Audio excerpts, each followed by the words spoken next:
두 금속판 사이가 진공이고 전기 용량이 C로 같은 두 개의 축전기가 직렬로 연결되어서 기준의 크기가 2인 이상적인 전지에 연결되어 있습니다.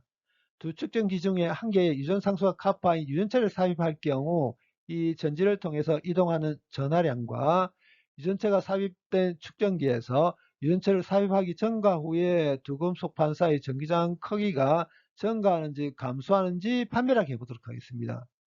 두 개의 축전기가 직렬로 연결되어 있을 경우 직렬 연결의 특징이 뭐냐면 직렬로 연결되어 있는 축전기에서 각 금속판의 전하의 크기가 다 같습니다. 그럼 이 전하의 크기 QI를 구하기 위해서 직렬로 연결되어 있는 두 개의 축전기를 한 개의 축전기로 줄이겠습니다.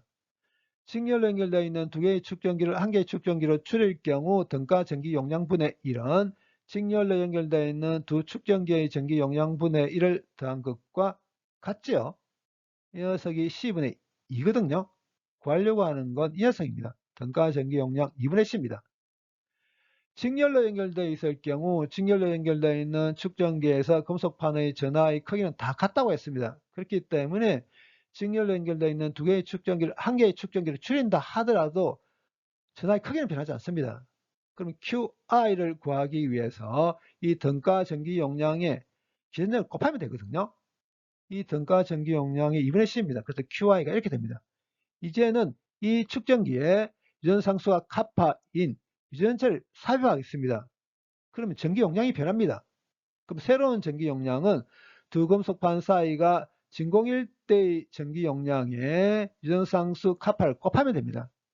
이 카파가 1보다 더 큽니다. 이 말은 유전체를 삽입하게 되게 되면 전기 용량이 커진다는 뜻입니다. 그렇지만 여전히 직렬 연결입니다. 그렇기 때문에 각 금속판에서 전하의 크기는 같습니다. 그럼 이 전하의 크기 QF를 구하기 위해서 전기 용량이 C인 축전기와 전기 용량이 카파 C인 두 개의 축전기를 한 개의 축전기를 줄일 경우 등가 전기 용량 구해 보겠습니다. 직렬로 연결되어 있는 두 개의 축전기를 한 개로 줄일 경우 등가 전기 용량분의 1은 직렬로 연결되어 있는 각 축전기의 전기 용량분의 1을 더한 것과 같다고 했습니다. C분의 1 묶어내고 갈로 안을 정리한 다음에 이 녀석을 구해보게 되면 이렇게 되거든요. 그러면 QF는 이 등가 전기 용량의 기준을 곱하면 됩니다. 이 녀석이 이렇게 된다고 했습니다. 그래서 QF 이렇게 됩니다. 그러면 축전기 중에 한 개의 유전상수와 카파인 유전체를 삽입할 경우 이 전지를 통해서 이동하는 전하량을 구하기 위해서 QF에서 QI를 빼버리겠습니다. QF가 이렇게 되고 QI가 이렇게 된다고 했거든요. 공통으로 포함되어 있는 C 묶어내서 갈로 안을 정리하면 이렇게 됩니다. 카파가 1보다 더 큽니다. 이 말은 이 녀석이 0보다 더 크다는 뜻이죠. 이 말은 QF가 QI보다 더 큽니다. 그래서 축전기 중에 한 개의 유전상수와 카파인 유전체를 삽입하게 되게 되면 플러스 전하가 전지를 통해서 이렇게 이동합니다. 이동하는 전하량은 이만큼입니다. 이제 유전체가 삽입되어 있는 축전기에서 유전체를 삽입하기 전과 후에 전기장의 크기가 어떻게 변하는지 확인해 보도록 하겠습니다. 먼저 두 금속판 사이가 진공일 때 두 금속판 사이의 전기장 크기를 EI라고 했습니다. 그러면 이 EI는 유실론 제곱분의 시그마 I거든요. 근데 이 시그마 I가 뭐냐면 단위 면적당 전하량입니다. 금속판의 면적 A이고 전하의 크기가 QI라고 하겠습니다. 그러면 단위 면적당 전하량은 QI를 면적 A로 나눠버리면 되거든요.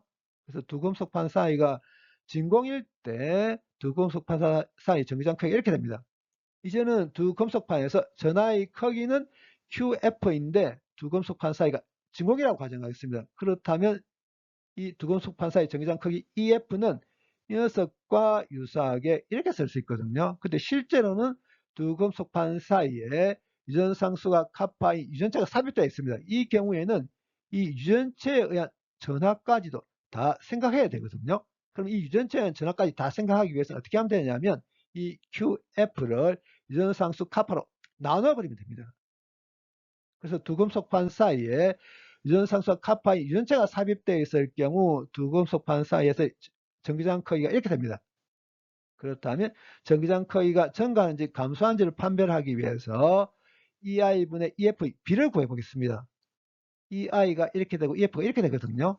20론 제로 A 없애버리겠습니다. 그럼 이렇게 되게 되고 QF에 이 녀석을 QI에 이 녀석 대입한 다음에 CE 없애버리고 유전상수 카파도 없애버릴 수 있습니다. 그럼 이렇게 되거든요.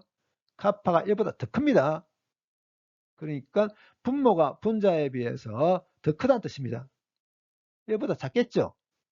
그래서 축전기 중에 한 개 유전상수와 카파 유전체를 집어넣어 버리게 되게 되면 전기장 크기가 집어넣기 전에 비해서 작아지게 됩니다.